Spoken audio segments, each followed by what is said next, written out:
So you got out of school, you had your bachelor's degree from Oberlin. Yeah. Was this in music performance or It was in performance. In performance? And I was like so many students in my own generation. If we were performance majors, we looked down on school music, and a very snobbish attitude. And I can remember my group of kids, students I went with, wouldn't be caught dead going to a teacher's meeting or a teacher's workshop or conference. We were over there practicing scales while this very illuminating lecture was going on music education. But fortunately, I think we're getting away from that dichotomy of you're either performance or you're teaching. They've got to belong together, because teaching and performance are part of the same, two sides of the same coin. And I think every violin major should have thorough grounding in pedagogy. Whether he's going to teach or not, it'll help him teach himself. So you got out with your bachelor's degree. Where did you go next after you left Oberlin? I went, that was in 1939, and I went immediately to a teaching job in a small college in Missouri, which today would be unheard of. But I had an acquaintance with a friend at Oberlin who hired me to be an instructor in violin. So I got the job at Drury College. I was instructor of violin with a salary of $200 a year. The rest of it was supposed to be made up of my teaching private lessons in the community. And so at that point you were teaching mostly adults or young adults that were coming into college? I was starting with the kids in the community, youngsters, any age I could get, because in those days we charged $1 a lesson. So if you were going to make enough to eat, you had to teach quite a few students.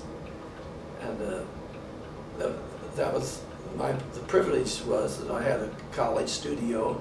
I taught any college students that happened to be around, which was about 2.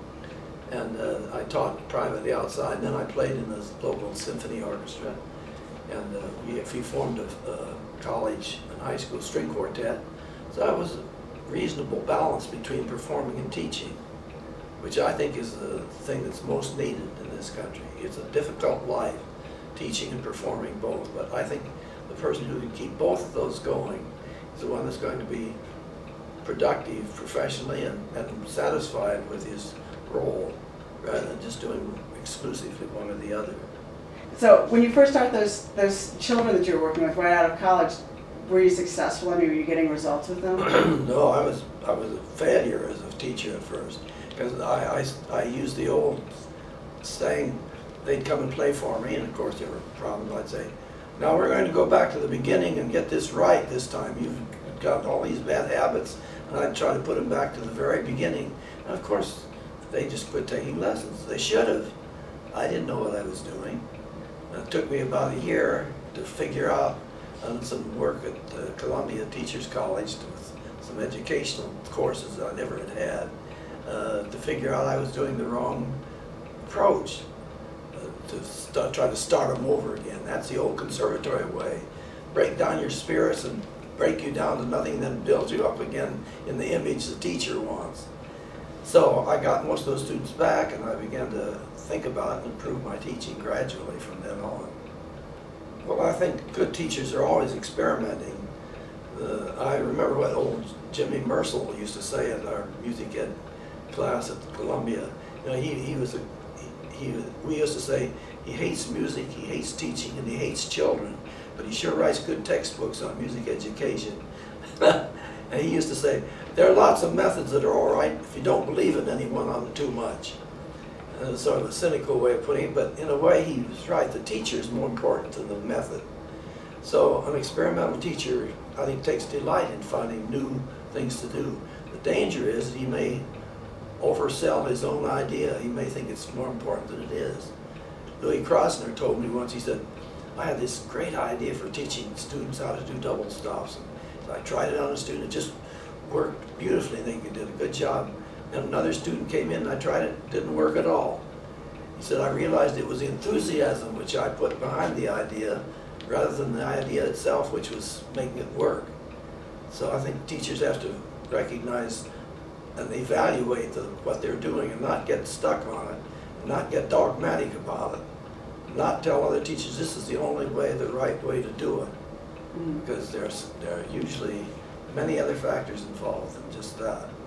So it's interesting because you're saying to me that almost the character and the personality of the teacher supersedes the content of the method. I think so. Are we getting enough good people into teaching? Well, I think so. I think there's still, in the major conservatories and music departments, there's still an overwhelming drive to become professional musicians on the part of string players, for example. And the opportunities are not there for them. Used to be you'd have half a dozen people auditioning for a symphony job, now you have 150 or more. And what happens to the 149 who don't make it? I think we still have a need for teacher performers, people who have recognized the good things about teaching and want to participate in it. Do you remember the 1963 Tanglewood report? There are two conflicting results from that. One said, there are lots of good teachers, but we can't find enough students to keep them busy. The other side of the report said, there are lots of good students, but we can't find good teachers to satisfy them. Both are true because they're locational things and regional things, and also there are different levels at which it works. But it's ironic that those two should happen in the same society. So to answer, I think we always need more really good teachers. And superlative teachers are rare birds, like superlatives in any field. So you've mentioned two qualities. One is the ability to be innovative and enthusiastic. What other qualities do you think create a great teacher? Well, I think they have to be thoroughly trained, and they have to have empathy for the student. And I think they avoid the old negative reinforcement approach.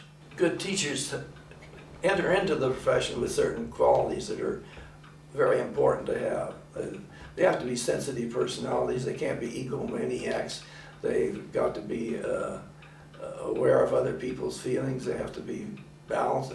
And above all, they have to have a good sense of humor. Because if you don't have a good sense of humor, some of the things children say are intensely irritating. If you have a good sense of humor, they become stories for you to use in your own experience.